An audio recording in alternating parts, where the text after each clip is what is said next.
Not all those who wander are lost, so says the great writer J.R.R. Tolkien. But what does this mean? What does it mean to be lost? What does it mean to wander? And how does this relate to education and professional learning? We all know that to be lost is to be unable to find our way or to not know where we are. Wandering suggests a movement that is casual, leisurely, or even aimless, essentially to go without any real direction, indeed, how we may well move if we were in fact lost. If we apply this to education and to educators, this is not at all what we want. Or is it? I propose that we work towards cultivating the kind of wandering that allows us to seek, to search, and to explore, to try to discover and to find out where we are, so we are both no longer lost and able to prevent ourselves from getting lost in the future. However, for this plan to be successful, we may initially need a map to help us find our direction. The word map originates from the Latin mappa mundi, which literally means sheet of the world. I propose that this training plan becomes the sheet of our world, so that educators are guided, safe and directed in their wanderings. Extending this metaphor, we can look at our world as based in the IB programmes, which seek to develop inquiring, and maybe we could see this as wandering, knowledgeable and caring young people who create a better and more peaceful world. And this idea of creating a better place to live in is crucial for our approach to finding our way in this ever-changing world. We live in unknown times where technology is developing at a rate faster than at any other time in our history. In fact, it is suggested that our overall rate of progress is doubling every decade, meaning that in the 21st century, rather than experiencing 100 years of progress, it will actually be more like 20,000 years of progress. Well, what are the implications of this on education and the children sitting before us? At our most basic level, we have to acknowledge that the future occupations of the children in our classroom are unknown, and indeed probably do not even exist yet. We must prepare them for the unknown, and to do this, we must move away from teaching them the way we were taught, or even the way that we were trained to teach. As educators, we have a responsibility to adapt our curriculum to provide our learners with the digital literacy skills they need to navigate their futures. Essentially, we need to equip them with the necessary skills to develop their own map, to be able to navigate their own wanderings. They need to be able to wander into their future, charting their paths as they go. They truly will be wandering, and we have to make sure they have the skills to chart their path so as not to get lost. Unequivocally, successful navigation for teachers and learners will come from the ability to use technology effectively. This training plan acts as a map for teachers as it provides many possible directions, so that their wandering can be different yet relevant for all those who choose to take the path to improved professional knowledge and learning. The overall goal of this training plan is simple.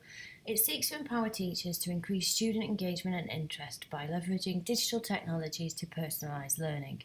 In a nutshell, it will allow teachers the ability to create engaging and dynamic pathways for their own learners to explore the world.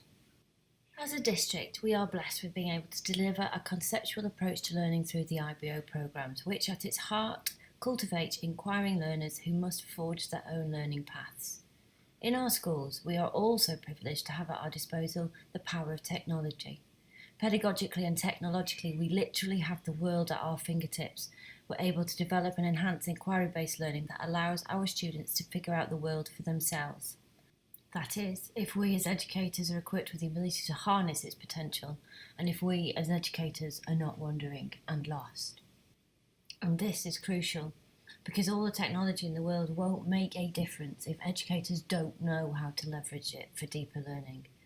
When it comes to technology, and even more importantly to using it successfully for teaching and learning, many of our educators state that they are wandering and lost. A map is an absolute essential, which is at the heart of this initiative. A technology initiative's success or failure is not determined by the available tools, but by what educators do with them. The myriad platforms used in the district mean teachers are not able to utilise technology efficiently, as they're overwhelmed and often don't know where to start. Often there is little time or opportunity for teachers to really explore how technology can empower and enable them to build new experiences for deeper exploration of content. Essentially, they need to have the skills to empower their learners to build their own maps. To be successful, professional learning must be pertinent, relevant and engaging. Both authenticity and autonomy are crucial for successful andragogy. Therefore, a variety of workshops are proposed and will take place over the course of the school year. At the heart of this plan is the aim to train our teachers to become more adept at using the different technological platforms, to develop proficiency in the use of G Suite for education to deliver learning, and to develop confidence in planning and delivering the IB programmes. The progressive personal mastery design of the initiative allows gradual skill building to allow educators to map out their own professional learning journey. The first introductory workshop, delivered in the pre-planning weeks at the commencement of the academic year, is the only one that is mandatory across the district. The aim of this initial workshop is to inspire educators into signing up for relevant subsequent workshops. Allowing autonomy for next steps is an effective method in engaging and motivating adult learners. Subsequent workshops build from beginner to advanced levels to allow for mastery, which is crucial for motivation in adults. To encourage this intrinsic motivation, educators are invited to assess their current readiness and experience against the indicated proficiency levels in order to determine the next best steps for them. Essentially, educators can build their own roadmap for their personal learning journey. To address the varied learning styles and individual strengths of our teachers, workshops are carefully designed to prevent overloading and are offered in multiple formats. Each models the use of technology for delivering learning, and in order to lighten the cognitive load that can be created by constructivist learning environments, include a blend of digital and traditional activities. We need to work towards empowering all teachers to be skilled in the effective use of technology in their classrooms, and this is the overall goal for this training plan presented before you.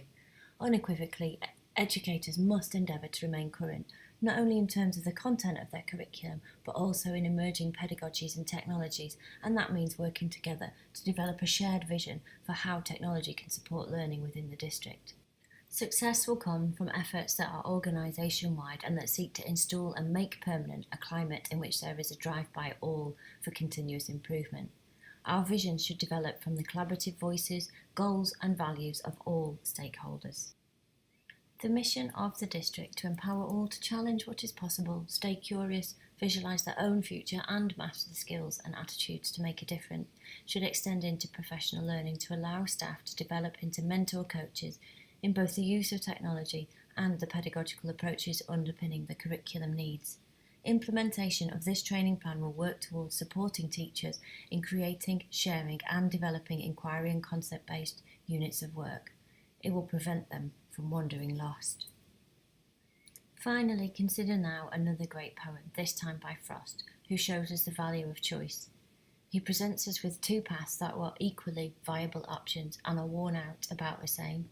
He's not asking us to think here about individuality or about forging a brand new unknown route. He's presenting us with the ability to make a choice. This training plan offers teachers the skill to be able to make those choices and develops from a place of readiness of what is already known by them. Dylan Wiliam tells us that the most critical difference is simply the quality of the teacher, and this plan does not ask teachers to start building a new world or replace the skills, experience and knowledge they already have. Technology is information and exists only to the degree that people can put it into practice and use it to achieve value. The road Frost calls the one less travelled by is actually a road equally travelled, and this plan seeks to empower teachers to be able to make the most relevant choices in the way they deliver their learning for their students. This plan provides the map. It allows teachers to become wanderers who are not lost, but who are seeking and exploring, because after all, the two roads are interchangeable. By providing the necessary skills to personalise the learning of all, and by equipping every teacher with up-to-date technology, pedagogy and curriculum methodologies means they are able to choose to take the path less travelled by, and that will make all the difference.